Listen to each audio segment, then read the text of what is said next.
இந்த காலை வேளையில் நான் உங்களோடு பகிர்ந்து கொள்ளுகிறதற்கென்று ஒரு வேத பகுதியை நான் தியானித்திருக்கிறேன். எரேமியாவின் புஸ்தகத்திற்கு நம்ம வருவோம். எரேமியாவின் புஸ்தகம் 17ஆம் அதிகாரம்.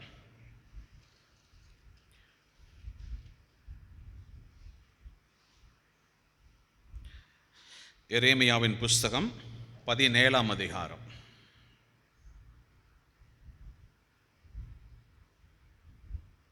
நான் முதல் 10 வசனங்களை நான் வாசிக்கிறேன்.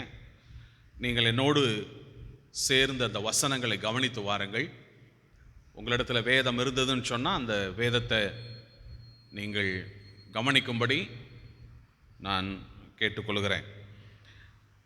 எரேமியாவின் புஸ்தகம் 17ஆம் அதிகாரம் முதல் வசனத்திலிருந்து முதல் 10 வசனங்களை நான் வாசிக்கிறேன். யூதாவின் பாவம் இரும்பெருத்தாளினால் வைரத்தின் நுனியினாலும் எழுதப்பட்டு அவர்களுடைய இருதயத்தின் பலகையிலும் உங்கள் பலிபீடங்களுடைய கொம்புகளிலும் பதிந்திருக்கிறது. உயர்ந்த மேடுகளின் மேல் பச்சையான மரங்கள் அண்டையில் இருந்த அவர்களுடைய பலிபீடங்களையும் அவர்களுடைய தோப்புக்களையும் அவர்கள் பிள்ளைகள் நினைக்கும்படி இப்படி செய்திருக்கிறது. வயல் நிலத்திலுள்ள என் மலையே, நீ உன் எல்லைகளிலெல்லாம் செய்த பாவத்தின் நிமித்தம் நான் உன் ஆஸ்தியையும் உன் எல்லா பொக்கிஷங்களையும் உன் மேடைகளையும் கூட சூறையிடுவிப்பேன். அப்படியே நான் உனக்கு கொடுத்த சுதந்திரத்தை நீதானே விட்டுவிடுவாய். நீ அறியாத தேசத்தில் உன்னை உன் சத்துருக்களுக்கு அடிமையாக்குவேன். என்றென்றைக்கும் எரியத்தக்க என் கோபத்தின் அக்கினியை மூட்டிவிட்டீர்களே. மனுஷன் மேல் நம்பிக்கை வைத்து மாம்சமானதை தன் புயபலமாக்கி கொண்டு கர்த்தரை விட்டு விலகுகிற இருதயமுள்ள மனுஷன் சபிக்கப்பட்டவன் என்று கர்த்தர் சொல்லுகிறார். அவன் அவாந்தர வெளியில் கரளையானை போன செடியை போலிருந்து நன்மை வருகிறதை காணாமல் வனாந்திரத்தின் வறட்சியான இடங்களிலும் குடியில்லாத உவர் நிலத்திலும் தங்குவான். கர்த்தர் மேல் நம்பிக்கை வைத்து கர்த்தரை தன் நம்பிக்கையாக கொண்டிருக்கிற மனுஷன் பாக்கியவான். அவன் தண்ணீர் அண்டையிலே நாட்டப்பட்டதும் கால்வாய் ஓரமாக தன் வேர்களை விடுகிறதும் உஷ்ணம் வருகிறதை காணாமல் இலை பச்சையாய் இருக்கிறதும் மலை தாழ்ச்சியான வருஷத்திலும் வருத்தமின்றி தப்பாமல் கனி கொடுக்கிறதுமான மரத்தை போலிருப்பான். எல்லாவற்றை பார்க்கிலும் இருதயமே திருக்குள்ளதும் மகா கேடுள்ளதுமாய் இருக்கிறது. அதை அறியத்தக்கவன் யார்?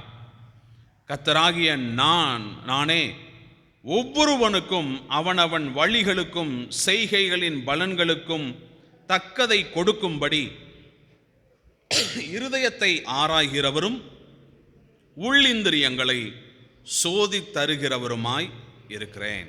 ஆமென். கர்த்தருடைய நாமம் மகிமைப்படட்டும்.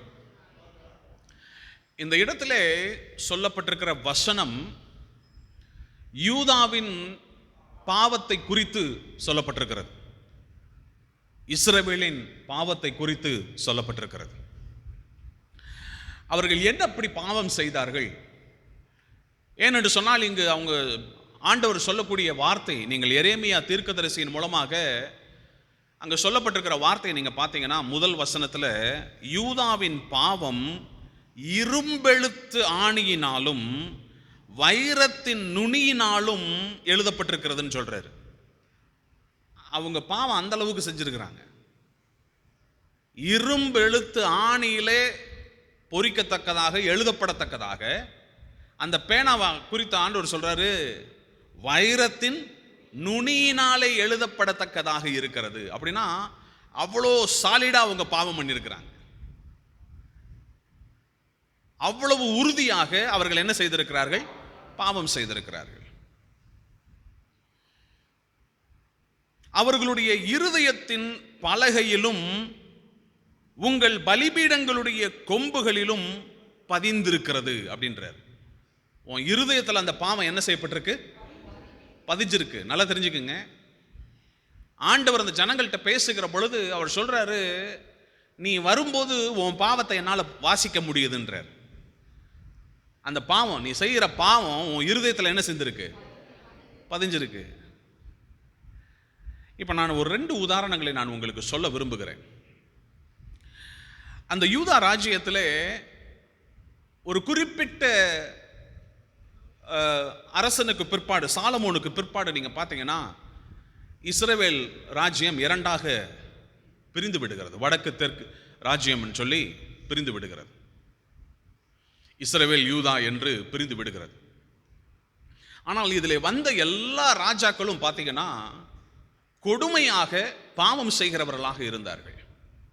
இப்ப இந்த ராஜாக்களை ஆண்டவர் எதற்கு உருவாக்கி வைத்தார்? தன்னுடைய ஜனங்களை ஆளுகை செய்கிறதற்கு, நல்ல வழியிலே அவர்களை நடத்துகிறதற்கு, நல்ல வழியிலே அவர்களை நடத்துகிறதற்கு. நல்லா தெரிஞ்சுக்கங்க, ஒரு ஊழியக்காரராக இருக்கலாம், ஒரு சுவிசேஷகராக இருக்கலாம், அல்ல எந்த ஒரு தலைவனாக இருக்கலாம். ஒரு கம்பெனியில் ஆண்டவர் ரட்சிக்கப்பட்ட ஒரு முதலாளி ஆண்டவர் வச்சிருக்கிறாரு அப்படின்னு சொன்னா அவர் தலைவர். இப்ப கர்த்தர் வந்து உங்களை குடும்பத்தில் ஒரு தலைவனாக வைத்திருக்கிறார். ஒவ்வொரு தகப்பனையும் பார்த்து நான் சொல்லுவேன், உங்க குடும்பத்துக்கு யார் தான் தலைவர்? தகப்பன். தகப்பன் தலைவனாக இருக்கணும். அப்படி இல்லைன்னு சொன்னா அந்த குடும்பத்திற்கு ஐயோ, அந்த குடும்பத்திற்கு ஐயோ, அவ்வளவுதான்.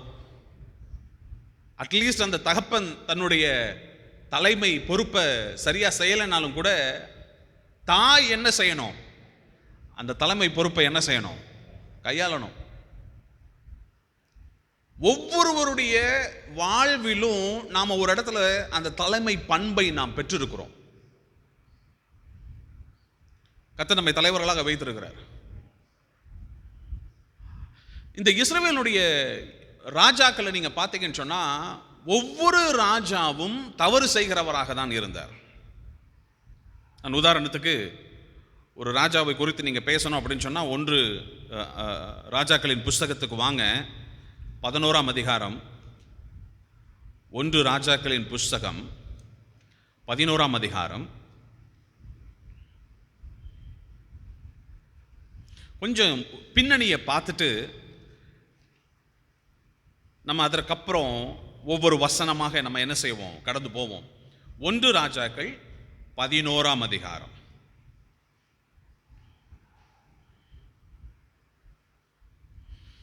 பதினோராம் அதிகாரம் 7வது வசனத்திலிருந்து 6வது வசனத்திலிருந்து நான் வாசிக்கிறேன், பாருங்க. 1 ராஜாக்கள் 11ஆம் அதிகாரம் 6வது வசனத்திலிருந்து நல்லா கவனிச்சுட்டு வாங்க. சாலமோன் தன் தகப்பனாகிய தாவீதை போல கர்த்தரை பூரணமாய் பின்பற்றாமல் கர்த்தரின் பார்வைக்கு பொல்லாப்பானதை செய்தான்.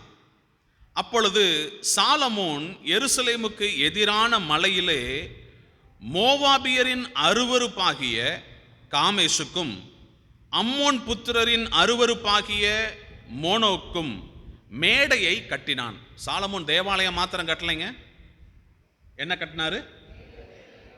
யாருக்கு? மேடை அப்படின்றது ஹை பிளேசஸ் அப்படின்னு சொல்லி ஆங்கிலத்தில் இருக்கு. நல்லா கவனிங்க, நல்லா கவனிக்கணும். நீங்க உயர்ந்த இடத்துல சில நேரங்களில் கோயிலை கொண்டு போய் வைக்கிறதுக்கு காரணம் என்னன்னா, எல்லா ஜனங்களும் பார்க்கும்படி அது இருக்கணுன்றதுக்காக தான். எந்த திசையிலும் இருந்து ஜனங்கள் பார்த்து அந்த மேடை என்ன செய்வாங்க? தொழுது கொள்ளுவாங்க. அதனாலதான் உயர்ந்த இடங்களிலே அன்னைக்கு கோயில்களை கட்டினார்கள். சாலமோன் அதைத்தான் செய்தார். நம்ம சில நேரம் நினைக்கிறோம் சாலமோன் ஒரு பெரிய தேவாலயத்தை கட்டினாருன்னு. அது மாத்திரம் இல்லைங்க. நான் இன்னொன்று சொல்லுவேன் உங்களுக்கு, நல்லா தெரிஞ்சுக்கங்க. உங்களையும் என்னையும் அறிந்தோ அறியாமலோ நாமும் சில நேரங்களில் தேவனுக்கு ஆலயத்தை கட்டிடுறோம். நம்மளை அறியாமலேயே நாம் விக்கிரகங்களுக்கு மேடையையும் கட்டுறோம். விக்கிரகங்களுக்கு மேடையையும் கட்டுறோம். என்ன இப்படி சொல்லிட்டீங்க? நானாவது விக்கிரகத்துக்கு மேடையை கட்டுறதாவது? பொறுங்க, அப்படியே கொஞ்சம் கர்த்தருடைய வார்த்தைக்குள்ளே போனோம்னா நம்மளுக்கு தெரியும். 8வது வசனம், இப்படியே தங்கள் தேவர்களுக்கு தூபம் காட்டி பலியிடுகிற அந்நிய ஜாதியரான தன் ஸ்திரீகள் எல்லாருக்காகவும் செய்தான். ஆகையால் இஸ்ரவேலின் தேவனாகிய கர்த்தர் சாலமோனுக்கு 2 விசை தரிசனமாகி அந்நிய தேவர்களை பின்பற்ற வேண்டாம் என்று கட்டளையிட்டிருந்தும் அவன் கர்த்தரை விட்டு தன் இருதயத்தை திருப்பி அவர் கற்பித்ததை கை கொள்ளாமற் போனதினால் கர்த்தர் அவன் மேல் கோபமானார். 11வது வசனத்தை பாருங்க. ஆகையால் கர்த்தர் சாலமோனை நோக்கி, நான் உனக்கு கட்டளையிட்ட என் உடன்படிக்கையையும் என் கட்டளையையும் நீ கை கொள்ளாமற் போய் இந்த காரியத்தை செய்தபடியினால் ராஜ்ய பாரத்தை உன்னிடத்திலிருந்து பிடுங்கி அதை உன் ஊழியக்காரனுக்கு கொடுப்பேன். ஆகிலும் உன் தகப்பனாகிய தாவீதின் நிமித்தம் நான் அதை உன் நாட்களிலே செய்வதில்லை. உன் குமாரனுடைய கையினின்று அதை பிடுங்குவேன். உன்னுடைய குமாரனுடைய கையிலிருந்து நான் என்ன செய்வேன்? பிடுங்குவேன். சாலமோனுடைய குமாரனுடைய பேர் என்ன? ரெகோபெயாம். ரெகோபெயாம். இப்ப சாலமோனுக்கு பிற்பாடு, இப்ப சாலமோன் என்ன செஞ்சாரு? அந்நிய தேவர்களுக்கு மேடைகளை கட்டினாரு.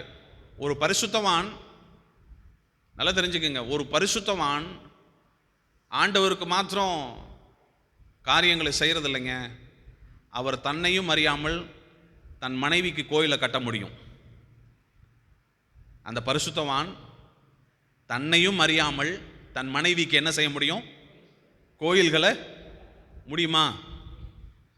பீரோவை திறந்து பார்த்தா தான் தெரியும் அவர் தன் மனைவியை எப்படி கோயில் கட்டி கும்பிடுறாரு அப்படின்னு.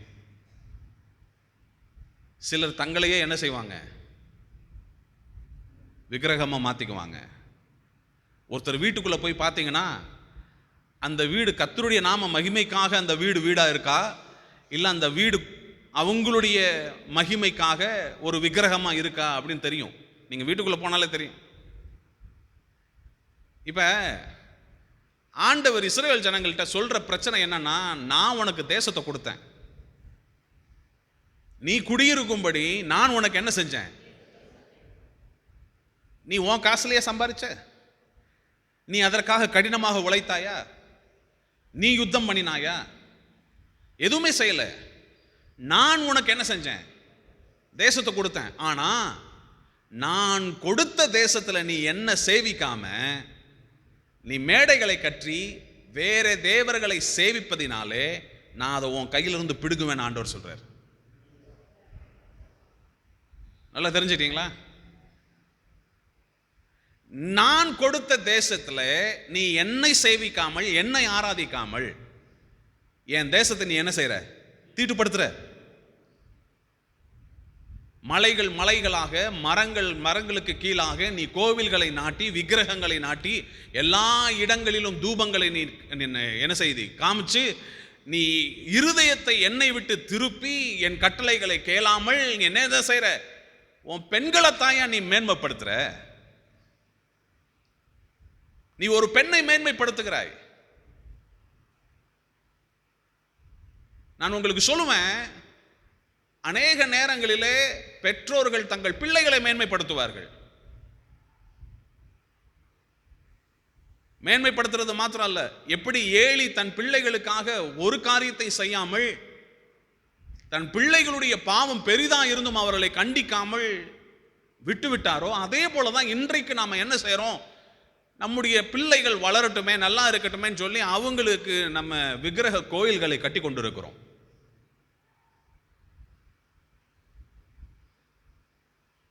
மனைவிக்கு என்ன செய்யறோம்? சில நேரங்களில் கோயில் கட்டி கும்பிட்டுக்கிட்டு இருக்கிறோம். தனக்கு தானே கோயில்களை கட்டி என்ன செய்யறது? கும்பிடுறது. என்ன பாரு, என்னுடைய அழகை பாரு, என்னுடைய மேன்மையை பாரு, என்னுடைய படிப்பு பாரு. சில நேரம் ஆண்டவரே படிக்கணும்னு சொல்லி நம்ம கெஞ்சி ஒரு காலேஜில் ஒரு சீட்டு வாங்கி ஏதோ வாங்கி படிச்சிருப்போம். ஆனால் அந்த டிகிரி வந்த உடனே அதுவே நமக்கு ஒரு விக்கிரகமாக மாறிடும். மாறுதா இல்லையா? ஆண்டவருக்கு ஒரு வேலைக்காக கெஞ்சி ஒரு சம்பார்த்தனை வேணும்னு சொல்லி அந்த சம்பார்த்தனையை நம்ம வாங்குவோம். கடைசியில் பார்த்தீங்கன்னு சொன்னால் இவ்வளவு நம்ம சம்பாதிக்கிறோமே அப்படின்னு சொல்லி அந்த சம்பார்த்தனை நமக்கு விக்கிரகமாக மாறிடும். ஆண்டவர்கிட்ட கெஞ்சி கூத்தாடி ஒரு வீட்டை கட்டுவோம். அந்த வீட்டை நான் டிசைன் பண்ணுறேன்னு சொல்லிட்டு நீங்கள் பார்த்தீங்கன்னு சொன்னால் சில வீடுகளில் அப்படியே அழகழகான காரியங்களை அடுக்கிக்கிட்டே போவாங்க. என்ன இது என் வீடு, என் கனவு வீடு. ஒரு நாள் ஆண்டவர்கிட்ட பிச்சை எடுத்தியப்பா. ஆனால் இன்னைக்கு அந்த வீடு என்னவா மாறிடுச்சு? நீங்கள் சேர்த்து வைத்திருக்கிற உங்களுடைய செல்வங்கள், நீங்கள் சேர்த்து வைத்திருக்கக்கூடிய காரியங்கள், நீங்கள் வைத்திருக்கிற அந்த நம்பிக்கை, எதன் மேல நீங்க நம்பிக்கை வச்சிருக்கிறீங்க? கர்த்தர் உங்களுக்கு கொடுத்த காரியங்களையே நீங்கள் என்னவாக மாற்றி விட்டீர்கள்? விக்கிரக மேடைகளாக மாற்றி விட்டீர்கள். அந்த மேடைகளிலே நாம என்ன செய்யறோம்? ஆராதனை பண்ணிட்டு இருக்கிறோம். இப்ப ரெகொபெயாம் வருகிறார். இந்த ரெகொபெயாமுக்கு எந்த கஷ்டமும் தெரியாதுங்க. நான் சொல்றதை நல்லா தெரிஞ்சுக்கங்க. ரெகொபெயாமுக்கு எந்த கஷ்டமும் தெரியாது. அவங்க அப்பா வீட்டில் சொகுசா வாழ்ந்தவர். அவங்க அப்பா யாரு? சாலமோன். சாப்பாட்டுக்கு பஞ்சமா? வஸ்திரத்துக்கு பஞ்சமா? எந்த கடினமான வேலையும் இல்லாமல் ராஜ வாழ்க்கை வாழ்ந்து அப்படியே ராஜனாக வருகிறார் 41வது வயசுல. 1 ராஜாக்கள் 14ஆம் அதிகாரத்துக்கு வாங்க.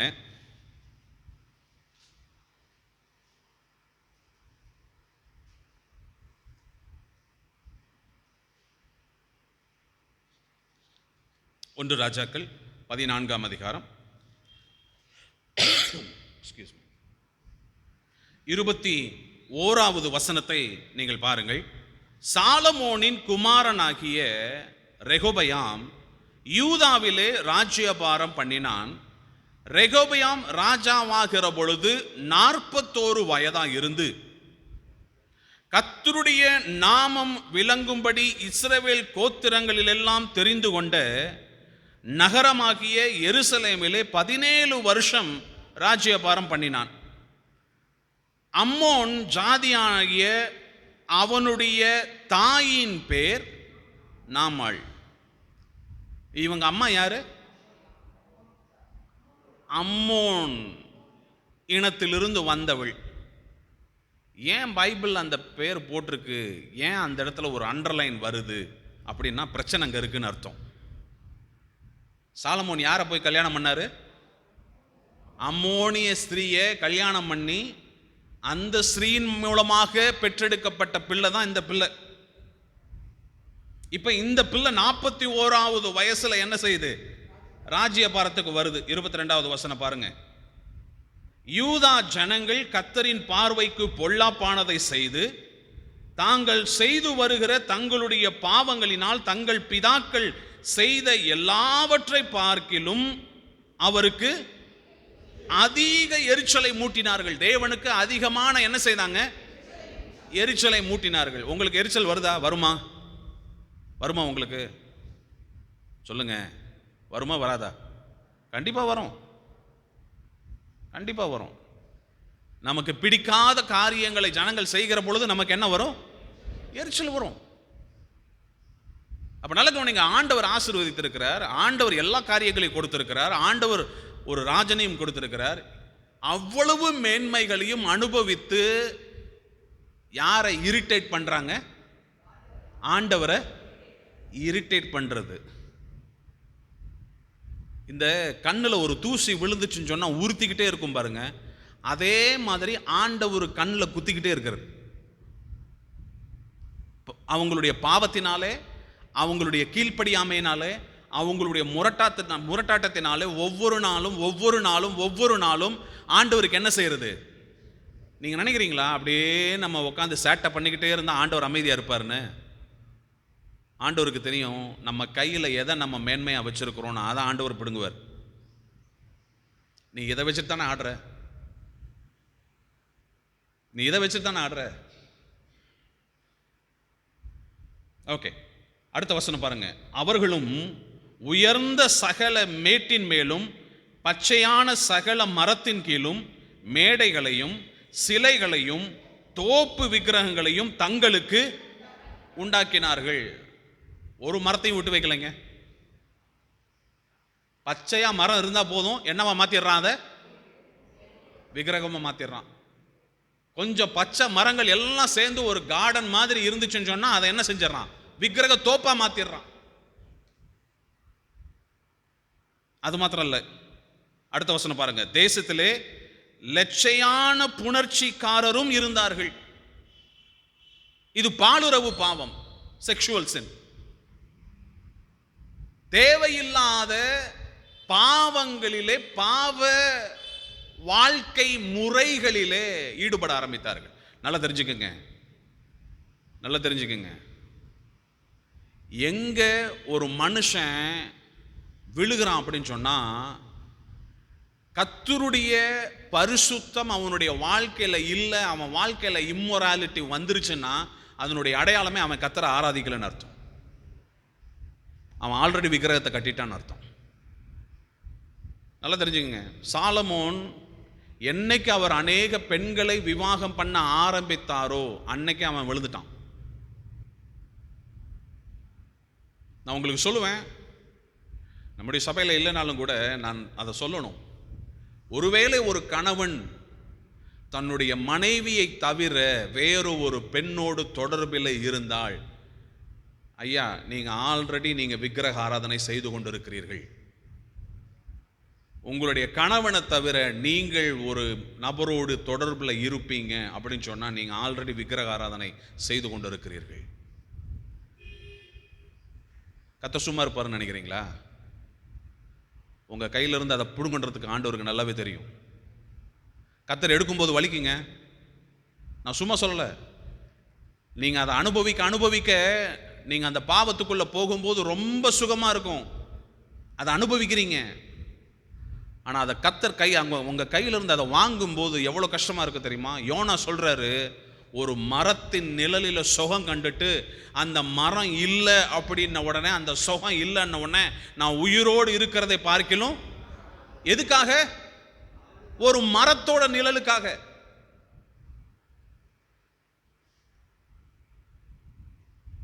இன்னைக்கு கொஞ்சம் கையில காசு வந்துருச்சுன்னு சொல்லிவிட்டு சில பேருக்கு எவ்வளவு கொழுப்பு தெரியுங்களா? கொழுப்புங்க, கெட்ட வார்த்தை பேசுறது, என்னென்னலாம் செய்யணுமோ அதெல்லாம் செய்யறது. யார் என்னை கேட்கறதுக்கு ஒன்றும் இல்லையாக்கும். கை காலெல்லாம் தூக்கி ஆண்டவர் காட்டாஸ்பத்திரியில் படுக்க வச்சாருன்னா அப்ப தெரியும் நம்மளுக்கு. கட்டு போட்டுட்டு நல்லா தெரிந்து கொள்ளுங்கள். எல்லா லட்சையான காரியங்களையும் செஞ்சாங்க. எங்க தேவன் இல்லையோ அங்க ஒழுக்கம் கெட்ட வாழ்க்கை இருக்கும். நீங்க யாரா வேணாலும் இருந்துக்குங்க, ஒழுக்கங்கெட்ட வாழ்க்கை இருந்ததுன்னு சொன்னா நீங்க ஆல்ரெடி விக்கிரகத்தில் இருக்கிறீங்க, ஆல்ரெடி நீங்க பாவிதான். கர்த்தர் உங்க கூட இருக்கிறாருன்னு கனவு கூட நினைச்சுட்டு இருக்காதீங்க. கர்த்தர் விட்டுருவார். நீ எக்கேட கெட்டு போன்னு கர்த்தர் விட்டுருவார். நீங்க 1000 ஸ்தோத்திரம் பண்ணாலும், நீங்க என்னென்ன காரியம் பண்ணாலும் கர்த்தர் உங்களை கண்ணோக்கியே பார்க்க மாட்டார். கண்ணோக்கி பார்க்க மாட்டார். அது யாரா வேணாலும் இருக்கட்டும், ஒரு ஊழியக்காரனா இருக்கட்டும், சத்தியம் தான். விசுவாசியா இருக்கட்டும், சத்தியம் தான். நீங்க பல வருடங்களாக சபைக்கு போகிறவர்களா இருங்கள், சத்தியம் தான். உங்களுக்குன்னு சொல்லி ஒரு விக்கிரகத்தை உண்டு பண்ணிக்கிட்டு நீங்க அதுல நல்ல குஜாலா பண்ணிக்கிட்டு ஆடிக்கிட்டு என் வாழ்க்கை என் விஷயம் அப்படின்னு சொல்லி உங்களுக்கு காரியங்களை சாதகமா வச்சுக்கிட்டு நீங்க ஆட்டம் போட்டீங்க, கர்த்தர் எதை புடுங்கணும்னு நல்லாவே தெரியும் ஆண்டவருக்கு.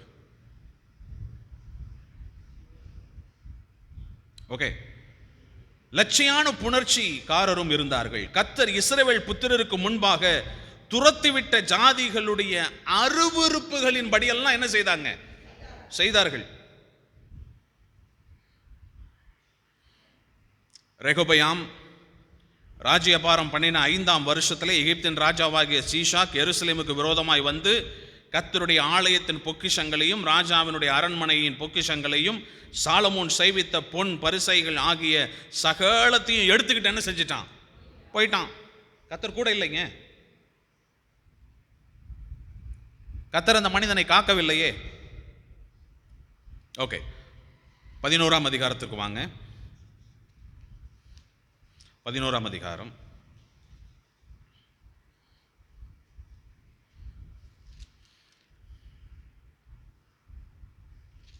பதினோராம் அதிகாரம்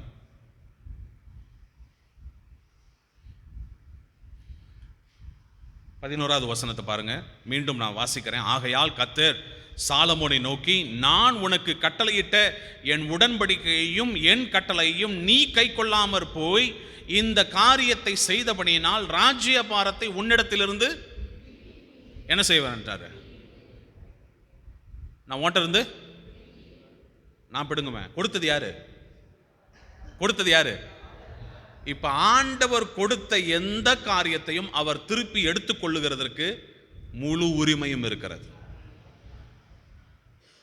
கர்த்தர் கொடுத்த எந்த காரியத்தையும் திருப்பி எடுத்துக்க அவருக்கு என்ன இருக்கு? உரிமை இருக்கு. ஆண்டவர் சொல்றாரு, அதை நான் பிடுங்கிட்டு உன் சந்ததிக்கு கொடுக்க மாட்டேயா. ஆண்டவர் சொல்றாரு, உன் வேலைக்காரனுக்கு கொடுக்குறேன். உன் வீட்டில் நீ சாப்பிடும்போது உனக்கு சோறு பரிமாறினான் பத்தியா, அவன் வந்து ராஜாவா உட்காருவான்றார். இதுக்கு மேலே ஒரு அவமானம் இருக்காங்க? இதுக்கு மேலே ஒரு ராஜாவுக்கு அவமானம் இருக்கா? இந்த வார்த்தையை கேட்டால் நீங்களும் நானும் என்ன பண்ணியிருப்போம்? உடனே முழங்கால் போட்டு உபவாசம் பண்ணி ஜெபம் பண்ண மாட்டோம். இவன் ஜெயிலைங்க. இந்த வார்த்தையை கேட்ட பிற்பாடு கூட சாலமோனுக்கு அந்த சொரணை இல்லை. ஆண்டவரே, என் பாவங்களை மன்னியும், நான் உம்மிடத்தில் மனம் திரும்புகிறேன், நான் உம்மிடத்திற்கு மீண்டும் வருகிறேன், என் சந்ததிக்கு இரக்கம் செய்யும், என் பிள்ளைகளுக்கு இரக்கம் செய்யும்னு அவன் ஜெபம் இல்லையே. சொரணை இல்லை. நான் சொல்லவா,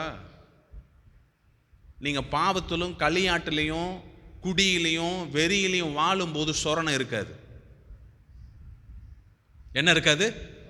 உணர்வே இருக்காது. 1000 பிரசங்கம் பண்ணாலும் உணர்வு இருக்காதுங்க. ஏன்னா அவங்களுக்கு அந்த பாவம் தான் சுகம். அவங்க அனுபவிக்கிற அந்த சுகம் இருக்கு பார்த்தீங்களா, அந்த பாவத்தின் சுகம் அது அவங்க கண்ணை மூடிடும். இது இந்த ரெகொபெயாமின் மூலமாய் ஆண்டவர் இந்த தேசத்தில் செய்த வந்த அந்த பாவங்களை எல்லாம் பார்த்துட்டு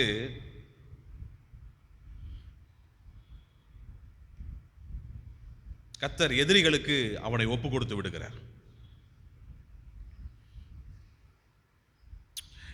இப்ப இன்னொரு ஒரு அரசனை பற்றி நம்ம பார்த்துருவோமே. 2 ராஜாக்களின் புஸ்தகம் 21ஆம் அதிகாரத்திற்கு வாங்க. 2 ராஜாக்கள் 21ஆம் அதிகாரம்.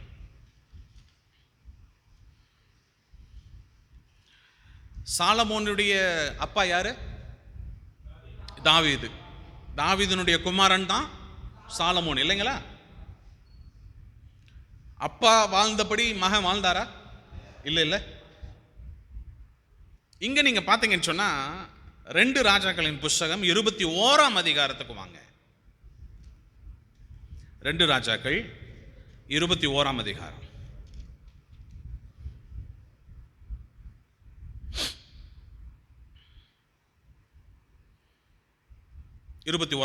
முதல் வசனத்திலிருந்து நான் வாசிக்கிறேன், பாருங்க. மனாசே ராஜாவாகிற பொழுது 12 வயதா இருந்து 55 வருடம் எருசலேமில் அரசாண்டான். அவன் தாயின் பேர் எப்சிபால். கர்த்தர் இஸ்ரவேல் புத்திரருக்கு முன்பாக துரத்தின ஜாதிகளுடைய அருவருப்பின்படியே அவன் கர்த்தரின் பார்வைக்கு பொல்லாப்பானதை செய்து தன் தகப்பனாகிய எசேக்கியா, யாரு மகன்? எசேக்கியா எப்படிப்பட்ட ராஜா?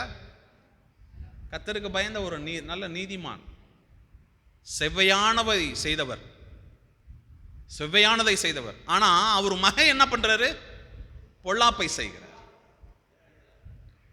தன் தகப்பனாகிய எசேக்கியா இடித்து போட்ட மேடைகளை திரும்பவும் என்ன செய்யறானா? இவன் கர்த்தருடைய ஆலயத்தை எடுத்து கட்டலைங்க, இடித்து போட்ட கோவில்களை எல்லாம் என்ன செய்யறாரு? திரும்ப எடுத்து கட்டுறாரு. பாகால்களுக்கு பீடங்களை எடுப்பித்து இஸ்ரவேலின் ராஜாவாகிய ஆகாப் செய்தது போல விக்கிரக தோப்பை உண்டாக்கி, இன்னும் இவர் ஒரு ஸ்டெப் முன்னாடி போறார். வானத்தின் சேனைகளை எல்லாம் பணிந்து கொண்டு அவைகளை சேவித்தான். எருசலேமிலே என் நாமத்தை விளங்க பண்ணுவேன் என்று கர்த்தர் சொல்லி குறித்த கர்த்தருடைய ஆலயத்திலே அவன் பலிபீடங்களை கட்டி, கர்த்தருடைய ஆலயத்தின் 2 பிரகாரங்களிலும் வானத்தின் சேனைகளுக்கெல்லாம் பலிபீடங்களை கட்டி, தன் குமாரனை தீ மிதிக்க பண்ணி, நாள் பார்க்கிறவனும் நிமித்தம் பார்க்கிறவனுமாயிருந்து அஞ்சனம் பார்க்கிறவர்களையும் குறி சொல்லுகிறவர்களையும் வைத்து கர்த்தருக்கு கோபம் உண்டாக அவர் பார்வைக்கு பொல்லாப்பானதை மிகுதியாய் செய்தான்.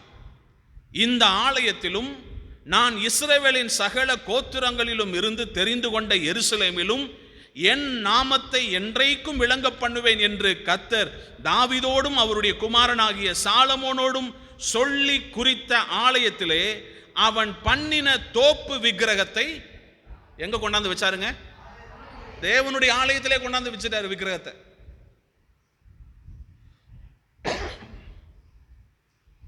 ஆச்சுங்களா? பொறுத்துக்குவோமா? சொல்லுங்க, பொறுத்துக்குவோமா? நீங்களும் நானுமா இருந்தா பொறுத்துக்குவோமா? ஆனா ஆண்டவர் ரொம்ப பொறுமையா இருந்தார். ஆண்டவர் ரொம்ப பொறுமையா இருந்தார். ஒன்று நல்லா தெரிஞ்சுக்கங்க, ஆண்டவர் நீடிய சாந்தம் உள்ளவர். ரொம்ப பொறுமையா இருப்பார், ரொம்ப பொறுமையா இருப்பார். ஆனா என்னைக்கு நம்மளுக்கு குறிக்கப்பட்ட எல்லையை நம்ம என்னைக்கு மீறுறோமோ அதுக்கு ஆப்போசிட்டா அவர் மாறிடுவார். அதுக்கப்புறம் யாருக்கிட்டையும் வந்து எனக்கு இதுக்காகலாம் ஜோம் பண்ணாதன்னு ஆண்டவர் சொல்லிடுவார். எரேமியா போய் ஜோம் பண்றார். ஆண்டவரே, இந்த ஜனங்கள் பாவத்தை செஞ்சுட்டாங்க, பொல்லாப்பானது. ஆண்டவர் சொல்றார், நிறுத்து, உன் ஜெபம் எனக்கு தேவையில்லை, டைம் முடிஞ்சிருச்சுன்றார் ஆண்டவர். டைம் முடிஞ்சிருச்சு, ஜெபிக்க வேண்டிய நேரம் முடிஞ்சிருச்சு. இப்போ நீ வந்து அவங்களுக்காக என்ன செய்யாத, ஜெபிக்காத. இப்போ நான் என்ன சொல்றேன்னா போய் அதை சொல்லுன்றார். உன் வேலை இனிமேல் இந்த ஜனங்களுக்காக ஜெபிக்கிறது கிடையாது, அந்த டைம் முடிஞ்சிருச்சு. இப்போ நான் என்ன சொல்றேன்னா அதை போய் சொல்லு. ஏன் தெரியுமா? இந்த மனாசை என்ன பண்ணா, 2 நாளாகமத்தின் புஸ்தகத்திற்கு வாங்க. அதான் நான் திரும்ப சொல்லுவேனே, கர்த்தர் ரொம்ப இரக்கம் உள்ளவர். அவன் எவ்வளோலாம் பாவம் செஞ்சானோ ஆண்டவர் மீண்டும் மீண்டுமாய் தன்னுடைய சேவகர்களை அனுப்பி ஆண்டவர் என்ன செய்கிறார்னா எச்சரிக்கை கொடுக்கிறார். 33ஆம் அதிகாரத்துக்கு வாங்க. 2 நாளாகமும் 33ஆம் அதிகாரம்.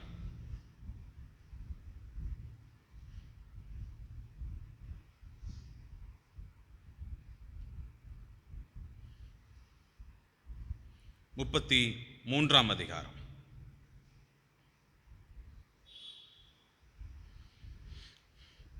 10வது வசனத்தை பாருங்க. கர்த்தர் மனாசையோடும் அவனுடைய ஜனத்தோடும் பேசின போதிலும் அவர்கள் என்ன செய்யலையாம்? கவனிக்காதே போனார்கள்.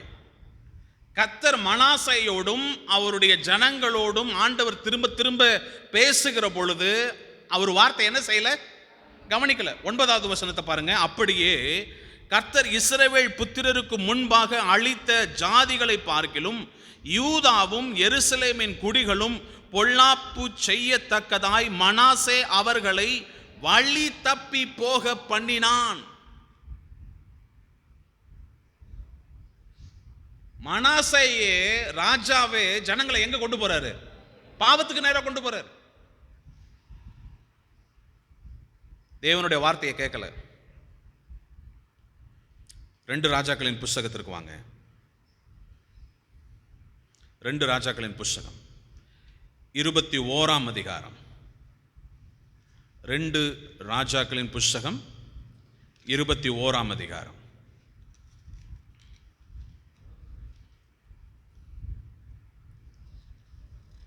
2 ராஜாக்களின் புஸ்தகம் 21ஆம் அதிகாரம் 15வது வசனத்தையும் 16வது வசனத்தையும் நான் வாசிக்கிறேன், பாருங்க. தங்கள் பகைஞருக்கெல்லாம் கொள்ளையும் சூறையுமாய் போவார்கள் என்றார். கர்த்தரின் பார்வைக்கு பொல்லாப்பானதை செய்யும்படியாக மனாசே யூதாவை பாவம் செய்ய பண்ணின அந்த பாவமும் தவிர அவன் எருசலேமை 4 முளை வரையும் இரத்த பழிகளால் நிரப்பத்தக்கதாய் குற்றமில்லாத இரத்தத்தையும் மிகுதியாக சிந்தினான். 4 முளைகளுக்கும் அந்த எல்லைகளும் குறிக்கப்படத்தக்கதாக மிகுதியான கொலைகளை அவன் செய்தான். இந்த கொலையெல்லாம் என்ன கொலை அப்படின்னு சொன்னா, யாரெல்லாம் கர்த்தருடைய ஊழியக்காரனா இருக்கிறானோ, தீர்க்கதரிசிகளா இருக்கிறானோ, இவருக்கு எதிராக யாரெல்லாம் பேசுறாங்களோ, இது பாவம்னு யாரெல்லாம் கண்டிக்கிறாங்களோ அவங்கள பூரா என்ன செய்யறது? போட்டு தள்ளுறது. ஆண்டவர் விடுவாருன்னு நினைக்கிறீங்க? ஆண்டவர் உன் கூட பேசுறாரு. நீ செய்யறது பாவம் பான்னு ஒரு ஊழியக்காரனை ஆண்டவர் அனுப்பி அவனுக்கு சொன்னா, அந்த ஊழியக்காரனை என்ன செய்யறது? கொலை பண்றது.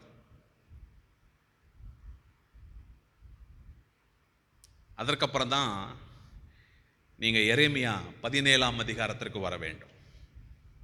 இதெல்லாம் நடந்த சூழ்நிலையில தான் எரேமியாவின் மூலமாய் ஆண்டவர் இந்த வார்த்தைகளை பேசுகிறார். எரேமியா 17ஆம் அதிகாரத்துக்கு வாங்க. எரேமியா 17ஆம் அதிகாரம்.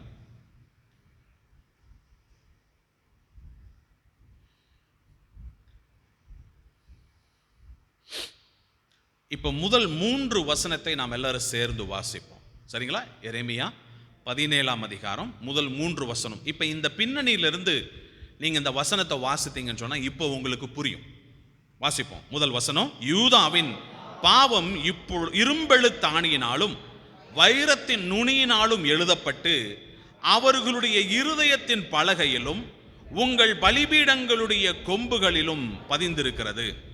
உயர்ந்த மேடுகளின் மேல் பச்சையான மரங்கள் அண்டையில் இருந்து அவர்களுடைய பலிபீடங்களையும் அவர்களுடைய தோப்புகளையும் அவர்கள் பிள்ளைகள் நினைக்கும்படி இப்படி செய்திருக்கிறது. வயல் நிலத்திலுள்ள என் மலையே, நீ உன் எல்லையெல்லாம் செய்த பாவத்தின் நிமித்தம் நான் உன் ஆஸ்தியையும் உன் எல்லா பொக்கிஷங்களையும் உன் மேடைகளையும் கூட சூறையாடுவிப்பேன் அப்படின்னு சொன்னா, வேற ஒருத்தவன் வந்து அதை என்ன செய்வான்? எடுத்துட்டு போவான். அதை நான் அனுமதிப்பேன் அப்படின்றார் ஆண்டவர். வேற ஒருத்தன் வந்து உன் பொக்கிஷத்தை எடுத்துட்டு போறதுக்கு நான் என்ன செய்வேன்?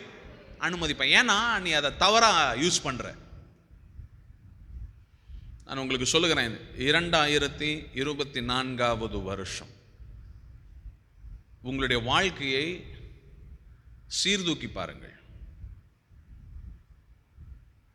உங்களுடைய வாழ்க்கையை நீங்கள் சீர்தூக்கி பாருங்கள். கர்த்தர் எனக்கு கொடுத்ததை நான் சீர்கேடாக மாற்றி இருக்கிறேனா? கர்த்தர் எனக்கு கொடுத்த ஆசீர்வாதங்களை நான் தவறாக மாற்றி அதை விக்கிரகமாக்கி இருக்கிறேனா? யோசித்து பாருங்க. உங்களுடைய வாழ்க்கையில உங்களை நீங்களே விக்கிரகமாக மாற்றிக்கொண்டு உங்களை நீங்களே ஆராதித்து கொண்டு புகழ் பாடிக்கொண்டு மற்றவர்கள் உங்களை ஸ்துதி பாடணுன்றதுக்காக வாழ்ந்துகிட்டு உங்களுடைய பெருமைகளையே பேசிக்கிட்டு உங்களுடைய அந்தஸ்துகளை ஆசைகளை சாதனைகளை பேசிக்கொண்டு உங்களை நீங்களே விக்கிரகமாக நினைத்து கொண்டிருக்கிறீர்களா? ஒரு மனிதன் தன்னை விக்கிரகமாக நினைக்கிற பொழுது தாங்க தன்னுடைய புகழை பற்றி பாட ஆரம்பிப்பான். பாபிலோன் தேசத்தினுடைய எல்லா பொக்கிஷங்களையும் பார்த்து அந்த ராஜா சொல்றான், இது நான் கட்டின, அடாடாடாடா என்னம்மா கட்டியிருக்கிறேன் தெரியுமா? நான் கட்டினேங்க. ஒரு ஐஸ்வர்யவான் எல்லாவற்றையும் சேர்த்து வச்சுட்டு அவர் சொல்றாரு, நான் எல்லாத்தையும் என்ன செஞ்சிருக்கிறேன், சேர்த்து வச்சிருக்கிறேன், எனக்கு பணம் இருக்குங்க, எனக்கு போதுமான செல்வங்கள் இருக்கு, இனிமேல் என்ன பண்ணு என் மனமே, புசி, சாப்பிடு, குடி, இன்பமாயிரு. இன்னைக்கு அநேகர் நம்ம என்ன நினைக்கிறோம் தெரியுமா, எனக்கு நான் படிச்சு முடிச்சிட்டேன் அப்படின்னு சொன்னா ஒரு பெரிய சாதனை பண்ணிட்டோம் நம்ம நினைக்கிறோம். கிடையாதுங்க. ஒரு வீடு கட்டிட்டோம் அப்படின்னு சொன்னா ஒரு பெரிய சாதனை பண்ணிட்டோம்னு நினைக்கிறேன். கிடையவே கிடையாது. அவன் 100 வீடு கட்டிட்டு இருக்கிறான். நீங்க பெங்களூர்ல வந்து பாத்தீங்கன்னு சொன்னா, எனக்கு தெரிஞ்ச ஒரு அபார்ட்மெண்ட்ல ஒரு ஓனர் இருக்கிறாரு. அவர் சொல்றாரு, பெங்களூர்ல மாத்திரமே அவருக்கு 96 வீடு இருக்குன்றார்.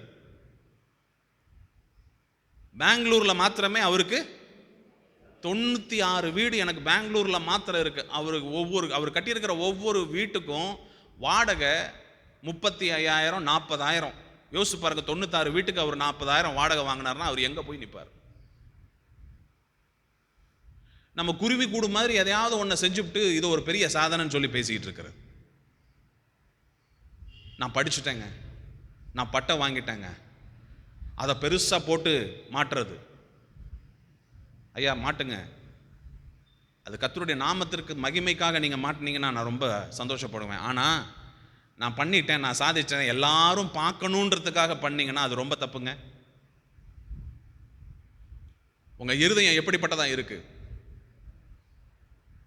ஒரு வீட்டில் ஆண்டவர் வீடு நம்மளுக்கு கொடுத்துருக்கிறாருன்னா எல்லாரும் உட்கார்றதுக்குன்னு ஒரு சோஃபா வாங்கி போடுங்க. வந்து பார்த்தா எபனேசர் வீடா, என்னம்மா சோஃபா வாங்கி வச்சிருக்கிறாயா, 1 லட்சம் ரூபா சோஃபா தேவையா?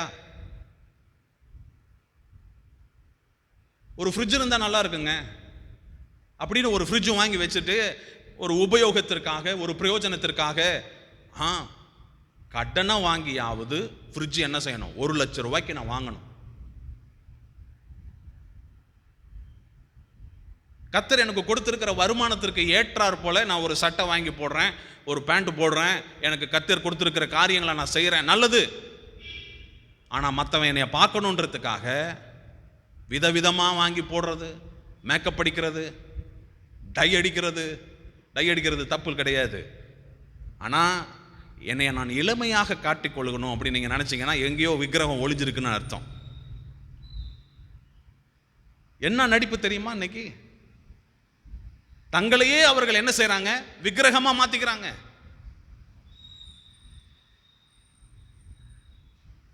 மேக்கப் போடுறது எல்லாமே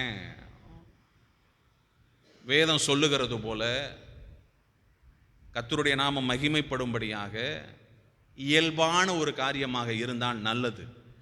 நான் மற்றவங்களை கவரணும், மற்றவங்க என்னைய பார்க்கணும், மற்றவங்க என்னைய பாராட்டணும், மற்றவங்களுக்கு முன்னாடி நான் ஒரு பெரிய ஆளாக காமிச்சுக்கணும்னு நீங்கள் செய்வீங்கன்னு சொன்னால் உங்களை நீங்கள் விக்கிரகமாக மாற்றிக்கொள்ளுகிறீர்கள்.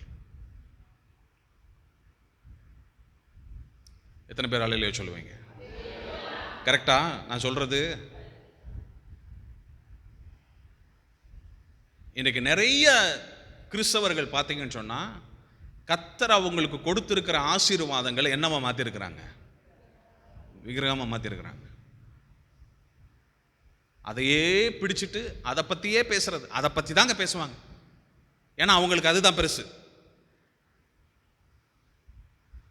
கர்த்தரை பற்றி அதிகமாக பேசுறது இல்லை.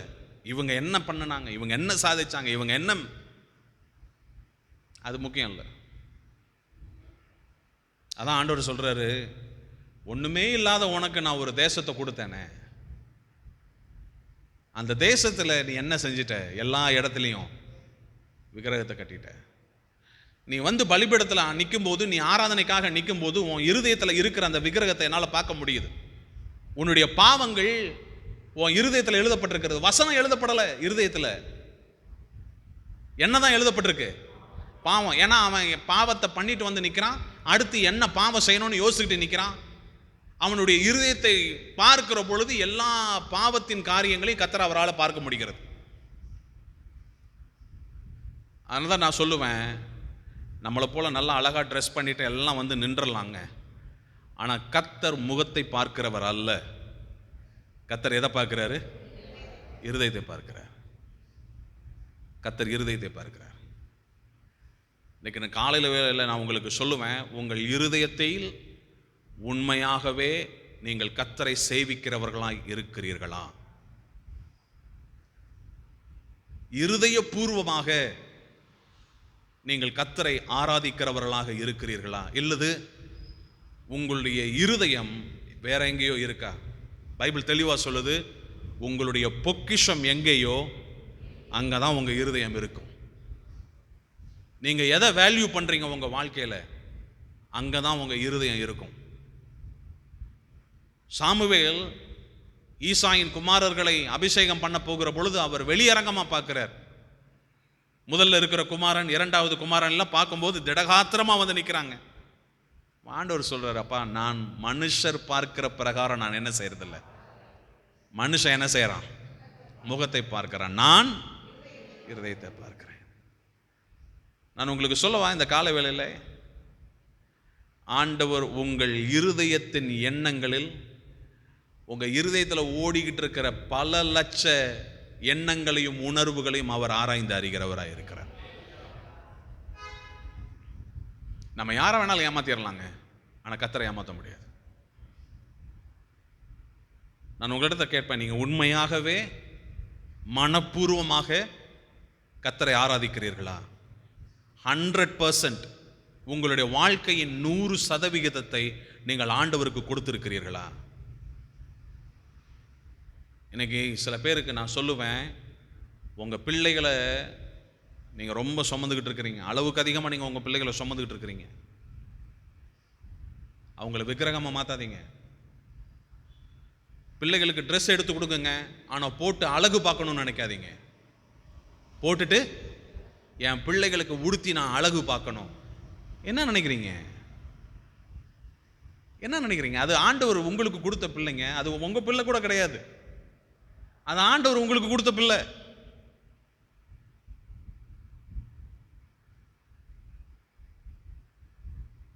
இன்னைக்கு அநேக பெற்றோர்கள் என்ன செய்வாங்க தெரியுமா? தங்க பிள்ளைகளுக்கு விரும்புறதையெல்லாம் வாங்கி கொடுத்தா நீங்க உங்க பிள்ளைய விக்கிரகமா மாத்திட்டு இருக்கிறீங்க, உங்க பிள்ளைய நீங்க ஆராதிச்சுக்கிட்டு இருக்கிறீங்க. அதை செய்யாதீங்க.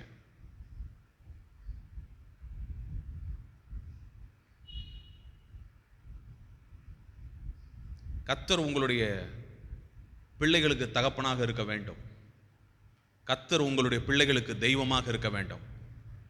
அப்பா நல்லா வழிபட்டாரு எசேக்கியா, மகன் என்ன செய்யல? வழிபடல. தாவீது வழிபட்டாரு, ஆனா சாலமோன் என்ன செய்யல? வழிபடல. நான் உங்களுக்கு ஒரு வசனத்தை காண்பித்து கொடுக்கணும்னு நினைக்கிறேன். சங்கீதத்திற்கு வாங்க.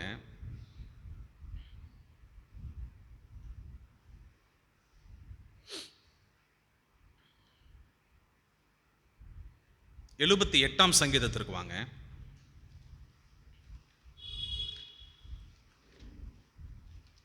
எழுபத்தி 8ஆம் சங்கீதம்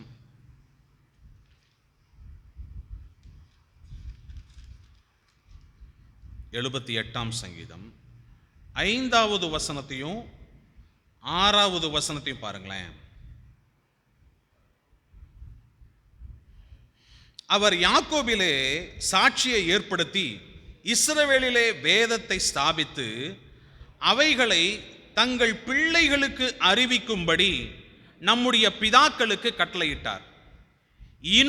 இனி பிறக்கும் பிள்ளைகளாகிய பின் சந்ததியார் அதை அறிந்து கொண்டு அவர்கள் எழும்பி தங்கள் பிள்ளைகளுக்கு அவைகளை சொல்லும்படிக்கும் தேவன் மேல் அவர்கள் தங்கள் நம்பிக்கையை வைத்து தேவனுடைய செயல்களை மறவாமல் அவர் கற்பனைகளை கை கொள்ளும்படிக்கும் இருதயத்தை செவ்வைப்படுத்தாமலும் தேவனை உறுதியாய் பற்றி கொள்ளாமலும் இருந்த முரட்டாட்டமும் கலகமுள்ள சந்ததியுமாகிய தங்கள் பிள்ளைகளுக்கு அவர்கள் ஒப்பாகாதபடிக்கும் இவைகளை கட்டளையிட்டார். ஆண்டவர் இஸ்ரவேல் ஜனங்களுக்கு சொல்றாரு, உன்னை போல உன் பிள்ளைகள் முரட்டாட்டமும் கடின இருதயமும் இல்லாதவர்களா இருக்க வேண்டும் என்று சொன்னால் நான் கொடுக்கிற கற்பனைகளை அவர்களுக்கு என்ன செய்? கை கொள்றதுக்கு சொல்லு. சொல்லு, நாங்கள் எகிப்தில் அடிமையா இருந்தோம், இவ்வளோ வருஷம் நான் அடிமையா இருந்தோம், கர்த்தர் அற்புதங்களை செய்து கர்த்தர் கொண்டு வந்தார், எங்களை வனாந்தரத்திலே போஷித்தார், வனாந்தரத்திலே எங்களுக்கு தண்ணீர் கொடுத்தார், வனாந்தரத்தில் எங்களுக்கு சொல்லு, பிள்ளைகளுக்கு சொல்லு. அப்பதான் அவன் கடின இருதயம் இல்லாதவனாக, முரட்டாட்ட குணம் இல்லாதவனாக, கர்த்தரை சேவிக்கிறவனாக அவன் இருப்பான். ஆனா நம்ம என்ன செய்யறது இல்லை தெரியுமா? பிள்ளைகளுக்கு நம்ம சாட்சியை சொல்றது இல்லை. நாம எவ்வளவு மோசமா இருந்தோம், நம்ம வாழ்க்கையை கர்த்தர் எவ்வளவு மேம்படுத்தி கொண்டு வந்தார் அப்படின்றத பிள்ளைகளுக்கு சொன்னாதான் அந்த பிள்ளைகள் கர்த்தரை நம்பிக்கை கொண்டு, கர்த்தரை பற்றி கொண்டு, கர்த்தருக்காக வாழுகிறவர்களாக இருப்பார்கள். நியாயாதிபதிகளின் புஸ்தகத்துக்கு வாங்க, 2ஆம் அதிகாரம். எல்லாரும் திருப்பிக்கங்க. நியாயாதிபதிகளின் புஸ்தகம் 2ஆம் அதிகாரம்.